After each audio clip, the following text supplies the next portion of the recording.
qasdu syai' muqtarinan bi fi'lih, yakni mengerjakan sesuatu, bermaksud sesuatu, meniatkan, memaksudkan sesuatu, muqtarinan yang diiringi dengan perbuatannya. Ya, sesuai dengan definisinya, maka niat itu harus bareng dengan perbuatannya. Makanya niat sholat kapan? Ketika takbir awal mula gerakan sholat, bareng. Wudu kapan? Ketika basuh muka, awal mula perbuatannya itu ya. Nah, tapi nanti ada beberapa ibadah yang memang tidak mesti langsung gitu, nggak mesti bareng. Ya. Tulis diantaranya adalah ibadah puasa. Ya. Kita yang ngerjain puasa jam berapa ya? Mulai awal puasa. Terbit fajar sodik. Terbit fajar sodik, subuh. Itu mulai puasa. Niatnya kapan? Malam. Bareng nggak? Nah, itu pengecualian ya. Jadi kaidah dasarnya niat itu harus dikerjakan di awal mula ibadah. Apaan aja? Ya. Kecuali apa tadi? Puasa. Kalau puasa dibolehkan. Dibolehkan tuh ya. Wa mahalluha, dan tempatnya niat adalah hati ya. Maka niat itu tidak sah jikalau hanya diucapkan di mulut tuh ya. Contoh orang sholat nih, datang baca usolli fardhu zuhri arba rakaatin mustaqbilal qiblati adaan lillahi ta'ala, Allahu Akbar, langsung takbir, nggak pakai niat lagi, itu nggak sah ibadahnya. Ya. Karena pernah saya dengar ada orang mengatakan kalau dia sholat langsung aja takbir, Allahu Akbar, kan dari rumah niatnya memang udah mau sholat gitu ya. Ya. Itu ada orang bilang begitu. Dia dari rumah pakai koko, pakai gamis, mau ke masjid mau ngapain? Mau sholat, nggak perlu niat sholat lagi. Ini kata orang ya yang itu ya, bukan kitab, bukan kata ulama. Apa kata ulama? Niat itu harus wajib, karena kata Imam Syafi'i ya, innamal a'malu, tidaklah sah ibadah kecuali dengan niat. Jadi sholat ketika takbir niatnya, tapi ketika sebelum sholat, sebelum takbir apa? Sunnah. Namanya talaffuz bin niat. Habis ini jelas? Ya. Sama puasa gitu juga. Mahalluhal qalbu, tempatnya di hati.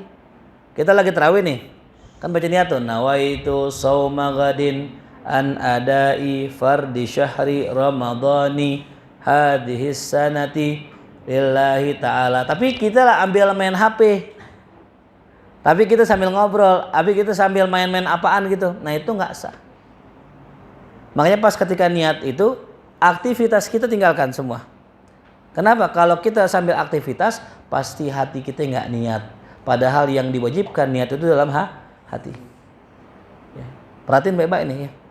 Banyak kak orang lagi baca ini, kadang-kadang bermain-main, pikirannya kemana-mana kan. Mulutnya doang yang ngucapin nawaitu shauma ghadin, hatinya enggak, maka enggak sah. Mending kita ngucapin pakai hati, mulut diem, daripada mulut ngomong tapi hati enggak berucap. Ya. Contoh ya, coba bareng-bareng niat dalam hati, coba ayo. 1, 2, 3.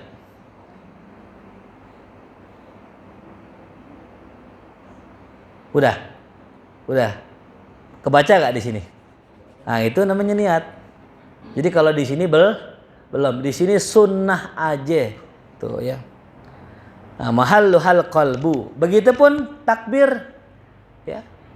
Jadi pas kita takbir, lisan kita yang mengucapkan Allahu Akbar, hati kita yang mengucapkan usolli fardhu zuhri ya arba'a rakaatin. Tuh ya.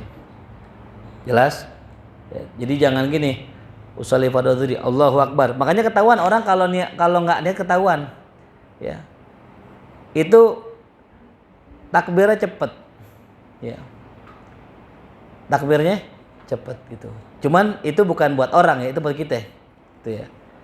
Maka kata ulama gini, bisa juga cepet, cuman bacaannya diringkas ya. Kalau yang udah pasti mah yang panjang. Allah itu pasti niat tuh. Karena niatnya full ya. Usolli fardhu zuhri arba'a rakaati mustaqbil qibati adan memohon lillahi ta'ala bar gitu. Tapi kalau mau pendek bisa. Mau pendek bisa.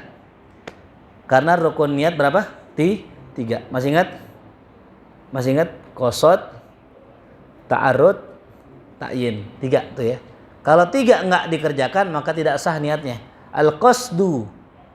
Ya, apa qasdu? Tujuannya apa? Nah, dalam bahasa fikih qasdu itu usolli. Ta'arud fardho. Ta'yin zuhri. Usolli fardho zuhri. Qasad bareng-bareng. Qasad, ta'arud, ta'yin. Usolli fardho. Kalau udah usolli fardho zuhri yakfi, cukup udah. Kalau sebagai makmum tambahin makmuman. Jadi usolli fardho zuhri ya, makmuman bar, udah cepet. Ya. Usolli fardho zuhri bar gitu. Jelas paham? Jadi yang paling cepatnya minimal usolli fardho zuhri. Maksimalnya usolli fardho zuhri arba'a rakaati mustaqbil qibati dan memohon lillahi ta'ala bar gitu. Nah. Mafhum ya? Nah, ini memang masalah yang dari dulu diperselisihkan ulama ya. Gitu. Cuman memang ini saya berbicarain dalam ranah madhab Syafi'i ya. Dalam ranah madhab Syafi'i gitu. Kalau di ranah lain saya nggak ngomong dah, ntar ente bingung lagi ya. Intinya ini ilmu buat kita, bukan buat nyalain orang. Entah kalau pengen nyalain orang lain, belajar dulu ilmu mazhab yang 4. Hanafi, Maliki, Syafi'i dan Hambali. Hambali ada nggak? Nggak ada Hambali ya. Yang ada Fitrah ya. Wa talafudzu biha sunnatun dan mengucapkannya, yakni melafazkan niat tersebut adalah sunnah. Wa waqtuha inda ghusli awwali juz'in minal wajah. Dan waktunya adalah ketika membasuh awal mula bagian dari wajah.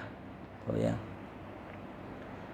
Awal mula bagian dari wajah tuh. Nah, inilah ya rukun yang hanya ada di selain mazhab Hanafi ya. Kalau mazhab Hanafi 4 doang rukunnya. Tulis ya, sambilan ya. Apa rukun dalam mazhab Hanafi? Muka, tangan, kepala, kaki, selesai. Tuh ya. Kalau kita nambah 2. Nambah 2. Apa? Tambahannya niat sampai tertib. Kalau Maliki nambah 2. Nambah 2 lagi. Nambah 2 lagi. Apa namanya? Dalak, menggosok, membasuh seluruh kepala. Itu Maliki. Banyakan lagi dia. Dia berapa kalau 28 berarti. Ya, menggosok sama apa? Membasuh seluruh kepala. Nah, kalau Hambali nambah lagi. Bismillah, baca bismillah. Kumur hidung. Ya, jadi paling banyak mazhab apa ya dalam wudu? Hambali. Nambah 3 berapa tuh? 11. Ya. Syafi'i berapa? 6. Hanafi 4. Maliki 8. Hambali 11 tuh ya. Jadi mazhab Hambali enggak baca bismillah enggak sah. Ya, enggak sah. Jadi wudu nih, langsung cuci tangan, enggak pakai bismillah, enggak sah wudunya. Susah enggak? Susah ya. Tuh. Terus kumur. Ya. Enggak kumur, enggak sah. Enggak istinsyak enggak sah. Sama yang tadi enggak gosok, ya. Makanya dalam mazhab kita ya, kalau orang misalnya cuci tangan itu diguyurin air doang, dialirin air doang, atau dimasukin ke dalam kolam, udah sah, nggak pakai disentuh. Karena menggosok tangan itu hukumnya sunnah. Tapi di mazhab Imam Malik hukumnya wajib. Gitu ya. Nah, kalau gitu saya besok nggak usah gosok, saya tangannya gini aja di keran, kakinya taruh aja di keran. Ya, nggak apa-apa. Cuman rugi.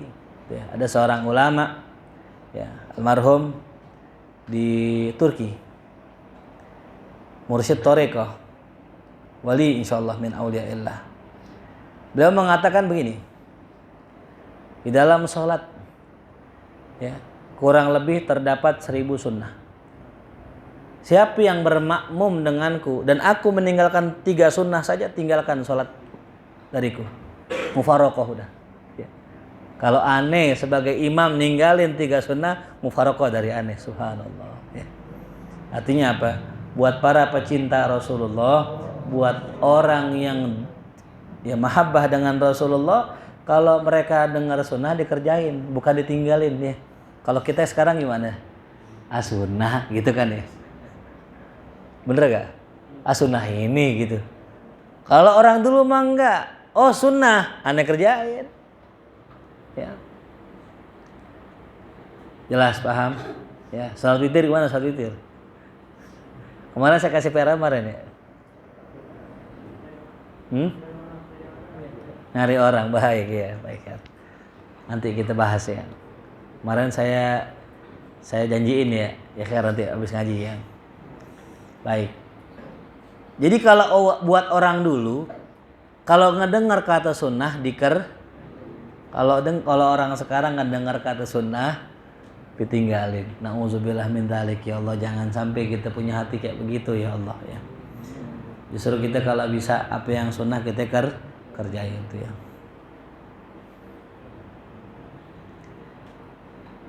Nah itulah ya tentang perbedaan ya rukun wudu dari 4 mazhab. Berarti paling enak siapa ya?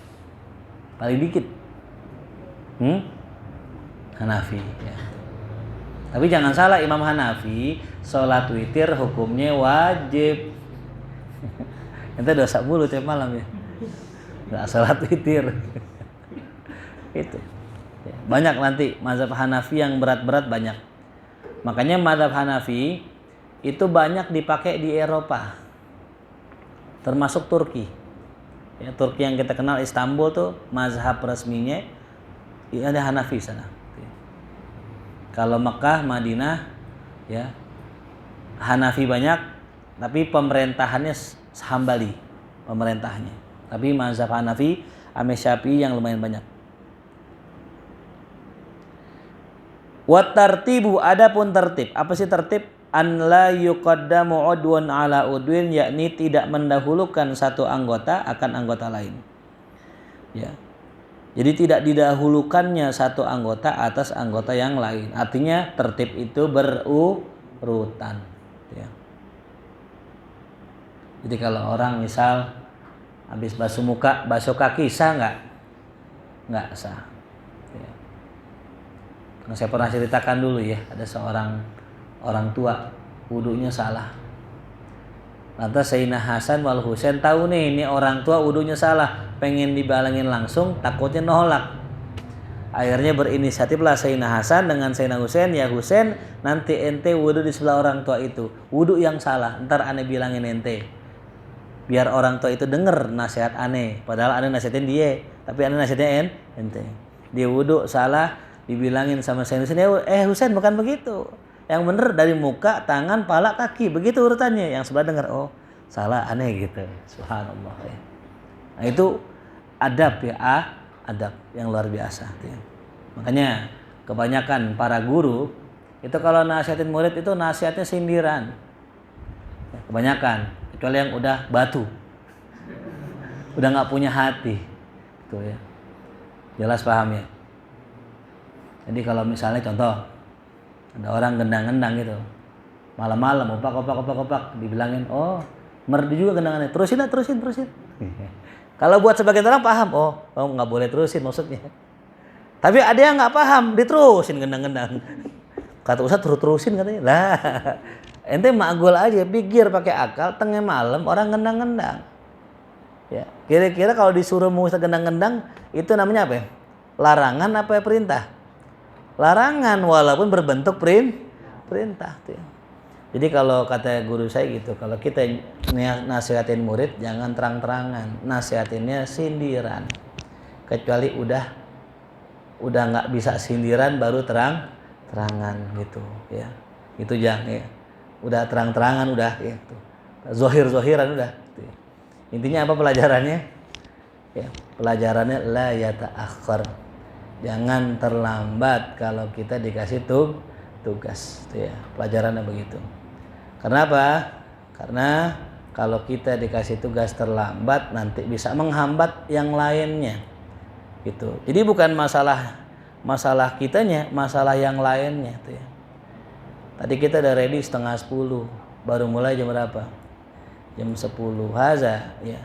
Termasuk daripada an-nasihah ya, nasihat, ad-dinun nasihah itu ya.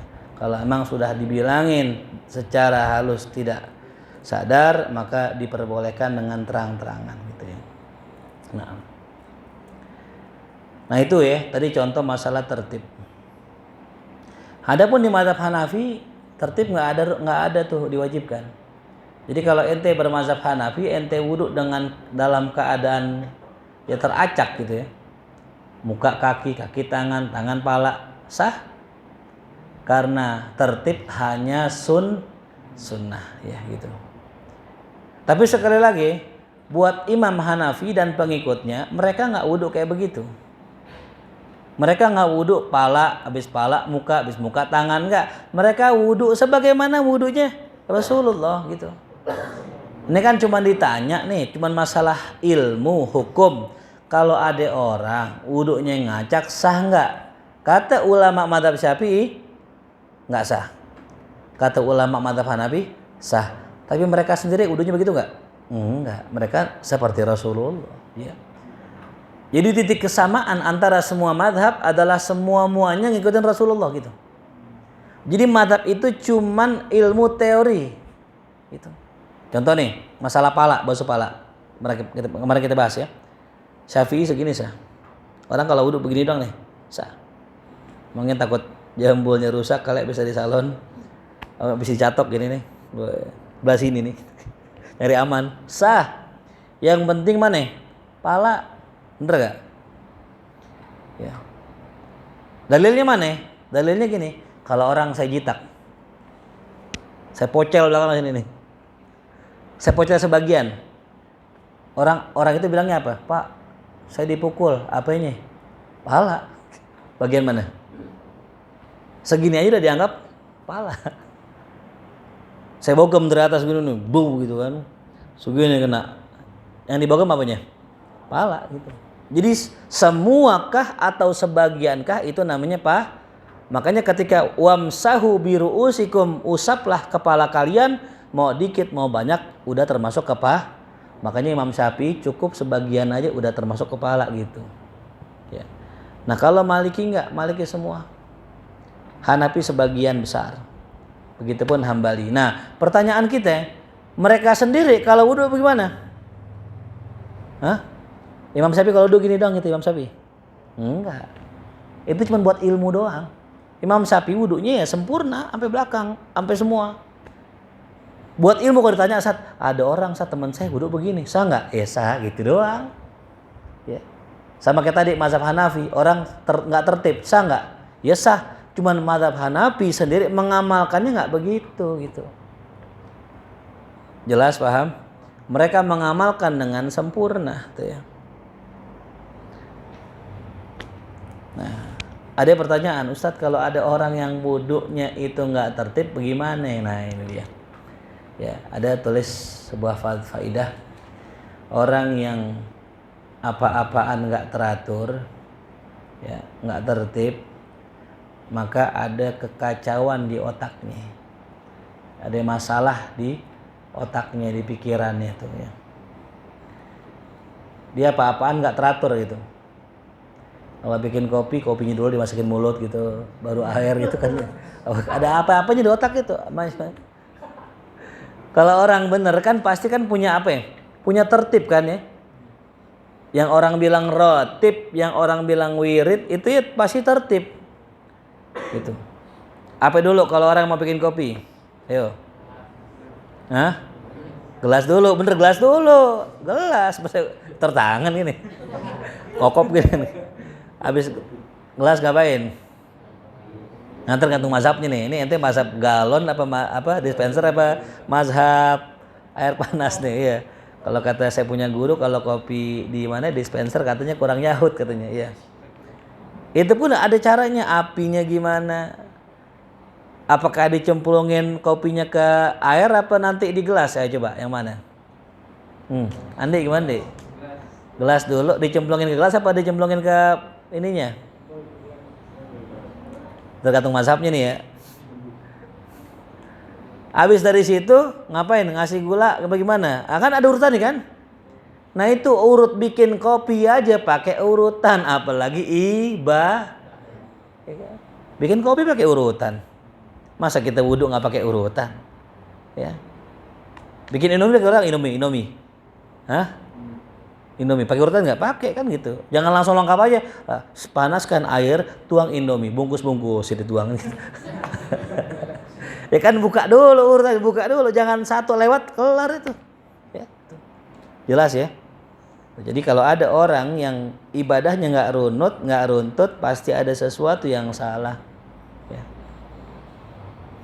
Gitu. Coba dah. Ya, ente sholat nih. Sholat, diri, toto sujud, toto ruku gitu kan. Itu ada loh orang begitu. Siapa di sini yang sering lupa rakaat? Tunjuk tangan. Kita doain yang nunjuk tangan, mudah-mudahan kalau benar Allah kasih kesembuhan. Ya, kalau yang nggak nunjuk tangan, mudah-mudahan begitu-gitu aja. Ya, mau nunjuk malu ya, herah ya. Kita doain juga dah ya, yang nggak nunjuk mudah-mudahan berkah insyaallah. Ya. Ada orang lupa rakaat, bahkan ada orang yang lupa i'tidal. Dia ruku, diri lagi, Fatihah lagi. Hah? Ya kita doain mudah-mudahan jadi berkah insyaallah ya. Jadi ahli ibadah yang ingat terus dengan sholatnya ya. Ya. Kalau menurut saya itu bukan aib, itu penyakit namanya. Ingat, lupa itu bukan aib, penyakit. Makanya harus diobatin. Gimana cara ngobatinnya? Iya tadi, mengerjakan sesuatu bitartib. Ya. Itu Gus Dur itu. Itu kalau habis mandi, ini kata ajudannya, itu apapun tertib, sampai pakai sisir, sampai pakai bedak, sampai pakai baju, tertib. Nggak tertib ulang. Jadi jangan masalah ibadah ini.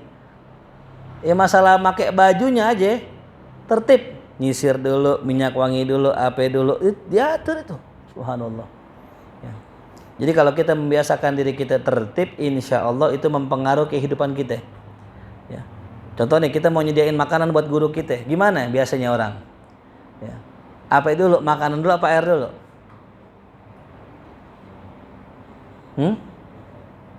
Inggil. Makanan dulu apa air dulu? Ente lihat di hotel, di restoran, orang kalau ngasih makan dulu, minum dulu. Minum dulu. Buah dulu apa nasi dulu? Buah dulu. Ya. Ada yang kelupaan apa? Cuci tangan dulu. Ya. Sering nih kadang orang ya ngasih makanan doang dikasih. Tolong ambilin makanan, diambil makanan doang. Minumnya enggak, cuci tangannya enggak. Padahal tuh makanan yang butuh cuci tangan. Apalagi nasi padang. Tuh nasi padang emang spesial itu. Ya. Kalau pakai sendok katanya kurang nikmat katanya. Katanya, gantung mazhabnya. Kalau mazhab sendok ya. Aneh termasuk mazhab sendok ya. Soalnya kalau aneh nggak pakai tangannya kuning-kuning semua jadi. Kalau salaman nambur, tangannya kuning-kuning apa tuh? Ceboknya belum bersih gitu. Takutnya orang husnuzon gitu kan ya. Tuh. Kadang-kadang kalau kita udah cuci tangan pakai sabun, emang karena nyangkut di kuku ya. Emang kukunya kuning gitu ya. Makanya saya termasuk mazhab yang pakai sendok gitu ya. Walaupun memang nikmatnya pakai tangan. Nah itulah ya. Kebiasaan kita hidup tertib menjadikan kita orang yang berakal sehat. Ya. Kita lihat Rasulullah. Rasul tidur itu ba'da Isya. Dan tidurnya Rasul 2 kali. Ini yang jarang orang kuat. Tidurnya Rasul 2 kali. Kalau kita pun sama ya, tidurnya 2 kali. Sampai jam 9. Tidurnya 2 kali Rasulullah. Kapan tidur? Habis Isya bangun tengah malam. Nah, ketika bangun Rasul punya kebiasaan. Apa kebiasaan Rasul? Baca doa. Ya.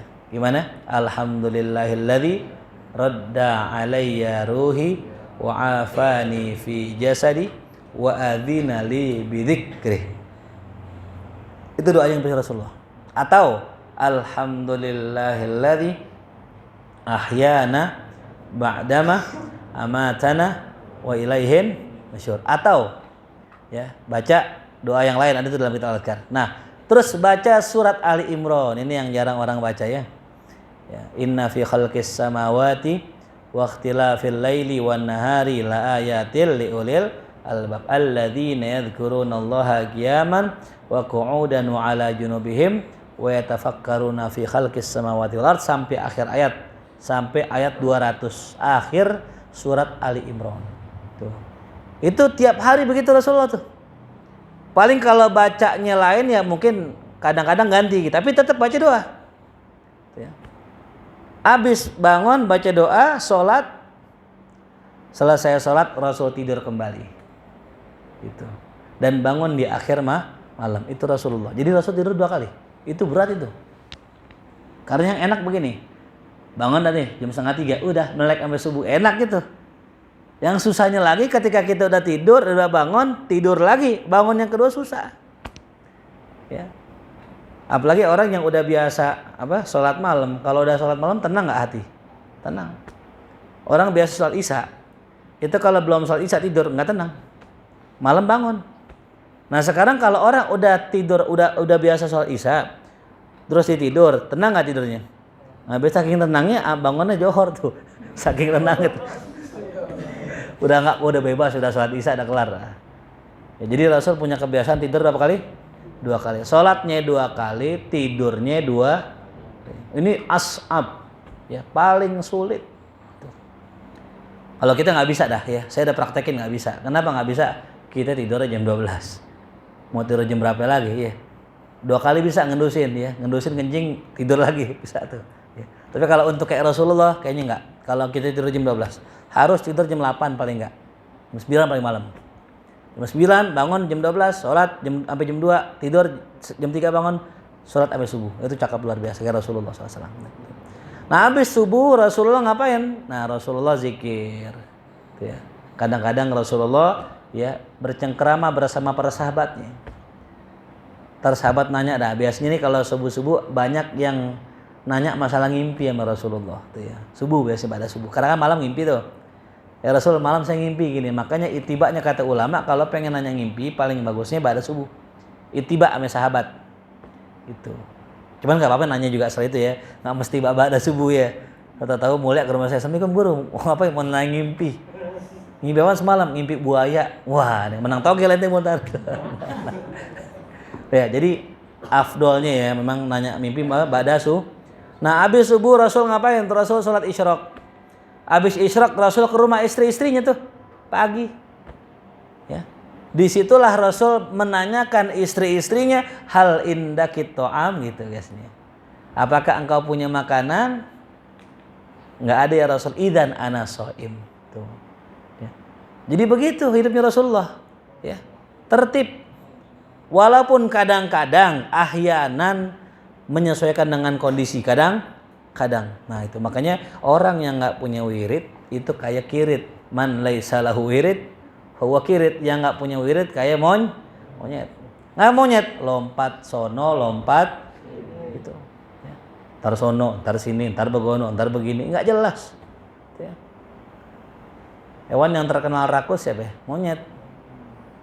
Orang-orang di Afrika tuh kalau menjebak monyet gampang, bikin lubang seukuran tangannya masuk, kasih kacang, diambil tuh kacang. Karena dia genggam kacang nggak bisa buka tangan, dia lebih milih mempertahankan kacang ketimbang tangannya keluar. Akhirnya apa? Ketangkep. Padahal kalau dimikir pakai akal, kalau dia nggak rakus, dibuang tuh kacang selamat gak? Tapi dia masih pegang tuh kacang. Karena rakusnya dia nggak selamat tuh. Itu sifat monyet, sama kayak kita. Kalau kita nggak wirid, itu masalah udah jelas. Yang bikin puyeng pasangan misalnya, cewek cowok gitu pacarnya, kan bikin puyeng ya kata ustadznya udah putusin. Jangan ustadz udah lama. Lu puyeng mulu tiap hari muka lu, dilipat mulu kayak dompet akhir bulan.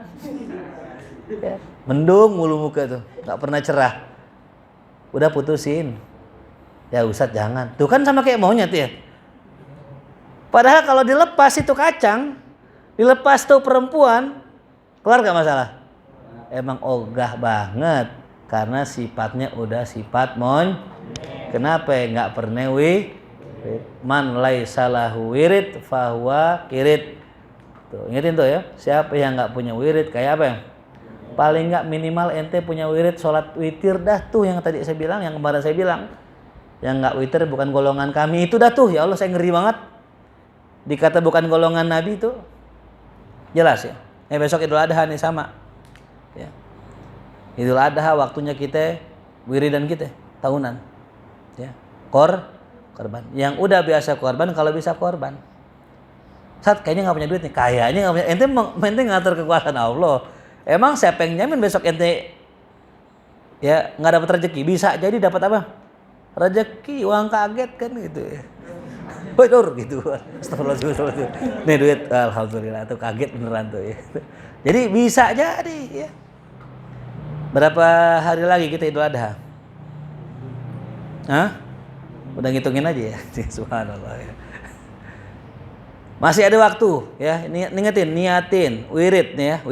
Wirid tahunan, ada wirid mingguan, ada wirid harian, ada wirid tahunan. Apa wirid harian kita? Ya sholawat, mungkin ada yang cepet.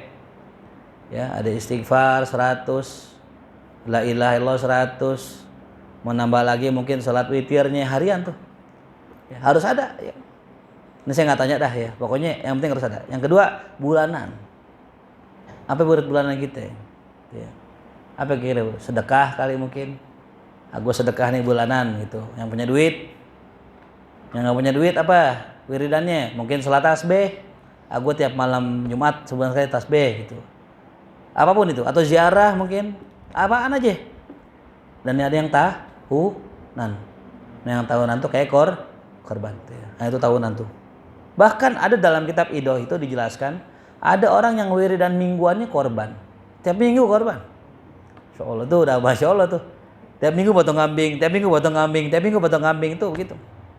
Ya. Jadi man laisa lahu wirid fahuwa kirid. Itu ya. Jadi harus punya apa? Wirid. Ya, kembali lagi ke tertib. Nah, tadi begitulah para ulama kita, para nabi kita mencontohkan hidup tertib. Ya. Belajar pun sama, harus tertib. Jangan main langsung Iqra 6 aja. Diturunin ngamuk nggak ngaji lagi. Bang, abang Iqra-nya Iqra 2 bang, panjang pendeknya belum mengerti. Enggak, gua kira 6. Kalau nggak 6 gua ngaji lagi. Yaudah, besoknya ustadznya ganti sampul ya. Iqra 2 disampulin Iqra 6. Nah, ini Iqra 6 tuh, Iqra 6 kan tuh. Ih ngaji, baru ngaji. Emang orang tolol ya kan. Wah, ada kibulin kan ya. Nah iyalah. Kalau orang normal, orang cerdas ikut apa kata gurunya kok. Nah orang bodoh doang yang nggak ikut kata gurunya, dipikir pinteran dia daripada gurunya kan gitu ya. Orang yang ngatur gurunya berarti pinteran murid daripada guru. Harusnya guru gue begini nih. Nah harusnya guru gue begitu tuh lah. Pinteran lu aja yang ngajar dah. Kalau murid yang pinter sami'na, karena mereka yakin sang guru pasti lebih tahu kemampuan muridnya. Tuh. Makanya tadi kalau ada murid yang begitu, udah ganti koper aja. Kasih tahu nih, Iqra 6 tuh, koper lihat. Oh iya bener Iqra 6 begitu. Dia enggak bakal enggak, kenapa ya? Karena hodob. Tahu hodob? Jahlun, tuh ya, jahil. Tuh. Ada orang nyelek-nyelekin tasawuf. La ya'rif tasawuf. Lakin yasma' min ustadihi anna tasawuf dolal, tasawuf fasid, tasawuf musyrik ya. Ada orang jelekin tasawuf, kata gurunya tasawuf ilmu sesat, ilmu nih. Suatu hari saya datang ke tempat dia, saya ketemuin dia. Saya bawa kitab hikam, syarah hikam. Saya bukain nih, saya nggak kasih lihat sampulnya. Saya bukain aja tuh, coba baca dah. Kitab tasawuf yang kata dia pas dibaca dia, oh bagus kitab nih. Saya nggak kasih lihat apanya, covernya. Saya cuma bilang baca dah tuh. Oh, bagus nih, kitab apaan nih? Kitab tasawuf. Astagfirullahaladzim. Ini kitab tasawuf nih. Iya, lah makanya ente jangan komen dulu kalau belum lihat aslinya tuh ya. Kadang orang baru denger di komen. Tuh ya. Karena filosofinya kita nggak bisa ya menutup mulut semua orang, tangan kita cuma 2, tapi tutuplah kuping kita. Karena tangan kita 2, kuping kita 2. Maksudnya apa? Udah ente nggak usah dengerin orang. Orang bilang tasawuf sesat kayak ini sesat kayak, ente lihat aja, ente punya mata, ente lihat apa ya sesatnya gitu. Ya. Orang-orang tasawuf tuh penyembah kubur. Emang ada yang sholat di kuburan? Kemarin kita ziarah, ada gak yang sholat di kuburan? Hah? Ada? Pernah gak Rasul sholat di kuburan? Gak pernah? Pernah dong, enak aja. Rasul pernah sholat di kuburan? Kapan? Dalam hadis yang saya diriwayatkan dalam Sahih Muslim kalau gak salah. Rasulullah satu hari sering itu memperhatikan al-kannas fil masjid, tukang sapu di masjid. Suatu hari, udah beberapa hari, udah tumben tuh hari kalau nggak salah, hari itu juga. Hari itu tuh tukang sapu nggak kelihatan. Ditanya sama Rasulullah, ya fulan nih tukang sapu kita kemana? Itu kata sahabat, ya Rasulullah qad mat ya Rasul, qad tuwfiya. Yang biasanya nyapu udah meninggal. Oh, ente nggak ngasih tahu aneh? Yaudah, di mana kuburannya? Ditunjukin kuburannya. Fasalla ala hadzal qabr. Rasul sholat jenazah di atas kuburan itu. Pernah nggak Rasul sholat di kubur? Hah? Nggak pernah. Sholat di atas kubur pernah, tapi sholat di kubur nggak pernah. Kalau sholat di, makanya nggak boleh orang sholat di kubur itu. Allah. Itu namanya orang sholat di, yang boleh orang sholat di atas kubur. Ya gitu ya. Bilangin juga ya, nggak boleh anak istri kita diajak ke kubur ya. Lakinya meninggal, anak bininya ke kubur, gitu nggak boleh. Kubur. Paham? Jadi pernah nggak Rasul sholat di atas kuburan? Pernah. Kapan?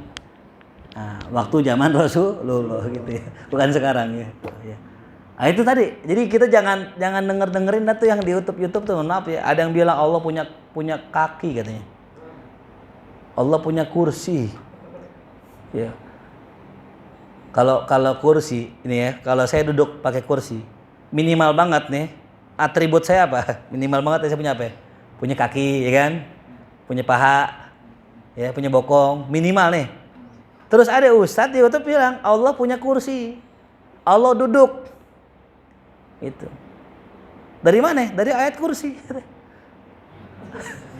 Wasi'a kursiyuhus samawati wal ard. Luas kursinya Allah seluas langit dan, berarti kursinya Allah gede. Luasnya seluas langit dan, ini paham sesat. Karena menyerupakan Allah dengan makhluk. Apa dalilnya? Yang mengatakan nggak boleh menyerupakan makhluk, laisa, ya nggak tahu. Kalau FF kepanjangannya.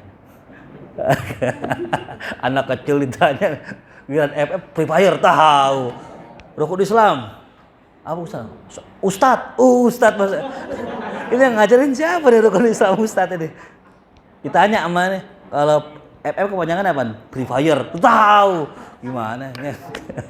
Laisa kamislihi syai'. Barang-barang. Laisa kamitslihi. Apa artinya? Tidak ada yang serupa dengan Allah. Jadi jangan pernah menyerupakan Allah dengan siapapun. Walam yakun lahu kufuwan ahad.